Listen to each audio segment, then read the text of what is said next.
गिड्डा पत्ती वदा, ठीक है ना। ये तो एक लुकार है पिया तो आपको नजर दा पे। उनके बाद ये एक जर्सी है पिया तो आपको नजर दा पे। उनके बाद ये मेरा कमीज़ है पिया तो आपको नजर दा पे। कमीज़ तलो ये गिनो मेरा बिस्मिल्लाहिर्रहमानिर्रहीम। मैं अपना इंट्रो कर गिना। हाँ कर गए। अस्सलाम वालेकुम दोस्तों, क्या हाल है? ठीक हो? फिट हो? तो बेसे ठीक है। मैं हाँ तो काश तुम मेरे यूट्यूब चैनल पे देहाती गरीब जिन्हें जब मेरे चैनल को सब्सक्राइब नहीं किया तो हमारे चैनल को सब्सक्राइब तो वाला शुरू करते पे हैं सोनी जी वीडियो। आज मेरा वीडियो बनाने का बिल्कुल ही मूड कहना कसम नाल इतनी सारी सर्दी है पे कि जिंदा हद कहनी अजा भी खड़ो मैं तक सूरज दिखा गिना और देख लो ठीक ना। सूरज अजा जुड़ दे विच बदल दे विच फसया वदे अल्लाह पाक को कई तरह कड्डे तो सारी जान छुट्टी हर तू बैल पकड़ती हुण इवें पकड़ी, ठीक है ना। तो कहीं तरीके ना सूरज निकल आवे तो सारी जान छुट सी, ठीक है ना। तो मैं चाहता कि यार हुण हफ्ता थी गए मेरी छुट्टियां हैं पे, हफ्ता थी गए बिल्कुल मेरा कोई व्लॉग श्लॉग नहीं। मैं सिर्फ छुट्टी दे विच ही वधा त्या, मेरा व्लॉग ते गौर क्या नहीं, मेरी अपनी गलती है पिया। तुस आखो काशे पे साको यकीन क्या नहीं, तो आखो यकीन क्या नहीं ना। आज तो खोल दे भजन। फर्स्ट ऑफ ऑल ये मैं गिड्डा पत्ती वधा, ठीक है ना। ये तो एक लुकार है पिया तो आपको नजर दा पे।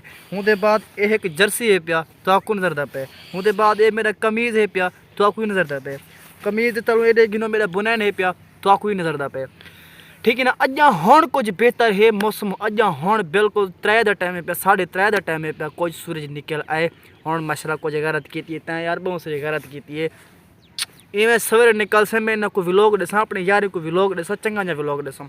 तू निकल से व्लॉग इना को मैं दसा, अगर तू ना निकल से मैं किवें दसा व्लॉग। तो धोप ते ना सी सारी गल ते पीछे सारी गल कमल दे लोग तो सुमना पाते ना हुण काम करते क्या नहीं। हुण मैं किवें मकसद वीडियो बनावा।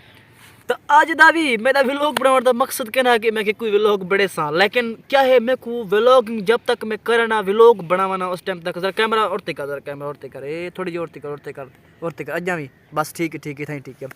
कि मैं चाहता मैं वीडियो डेली बनावा, डेली बनाते तो आपको वीडियो देवा। इवें ना मेरे दिल के अंदर कोर है पे कि भाई मैं वीडियो बनावा। तो अर्ज है सूरज हुण सूरज एक तो सूरज निकल आवे ना तो बंदा एक अच्छी जी वीडियो बना सकते, अच्छा जा एक वीडियो बनावे ताकि तो आपको समझ जावे फलानी पार्ट को स्टोरी शुरू है पिया, फलानी जगह ते स्टोरी मुक गई है, वाला सवेरे फलानी जगह ते स्टोरी स्टार्ट थी सी, वाला भी सुबह फलानी जगह ते स्टोरी मुक गई सी, तो आपको समझ आवे।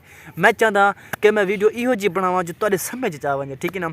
अज दा मेरा व्लॉग नहीं तो आपको एक पैगाम है पिया, ठीक है ना। पैगाम है पिया डरनी नहीं मत आखो यार काशे भी तू केड़े लोग गई कित्था मर गई। अजकल तेरा व्लॉग क्या नहीं भाईजान, व्लॉग ही मेरे हिन पे इो सिर्फ पोह दे 4-5 ॾींहं रह गए। इहो पोह ड्रा थी वे ख़त्म थी वे कहीं तरह मुक वजे तो बाद इंशाअल्लाह अच्छे और मज़ेदार व्लॉग बने सूँ।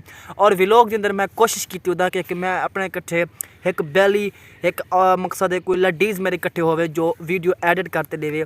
मेरे भी दिल करें ठीक है ना कि मैं अच्छा जा एक मतलब अपने नाल रखा जो मेरे को वीडियो एडिट कर देवे। तो मैं सारा वीडियो बनावा तो अपलोड करा और मेरे को वीडियो एडिट कर देवे। मेरा भी दिल भी करें जो डक्की भाई की तरह, ठीक है ना। मत इस गल को मजाक समझो, मजाक नहीं सीरियस है पिया। मेरा कैमरा आने 24 घंटे कैमरा आने मत आखो यार काशे भी तू तो यार कूड़ बनाता पे नहीं, ऐसी कोई गल नहीं, ऐसी कोई गल नहीं भेजन इंशाअल्लाह ताला। तो मैं अज का सिर्फ पैगाम तो देना पिया, मेरा वीडियो नहीं मेरा पूरा व्लॉग नहीं एक अच्छी जगह दे बह के एक सोहनी जगह दे बह के तो सिर्फ पैगाम देवन का मेरा ये कोई खास तौर पर इरादा हा कि तो पैगाम देवा, ठीक है ना। अज का व्लॉग तो नहीं सिर्फ पैगाम है पिया, ठीक है ना। तो पैगाम में शेयर करते भी जनाब इस पैगाम तो तुसा कैल रहो। और मैं फिलहाल कहना पिया अज की व्लॉग का थी एंड मिलसूँ इंशाअल्लाह ताला नवी वीडियो। तब तक चैनल को सब्सक्राइब लाजमी करो, अपने ख्याल करो। तो बाकी लव यू, थैंक यू।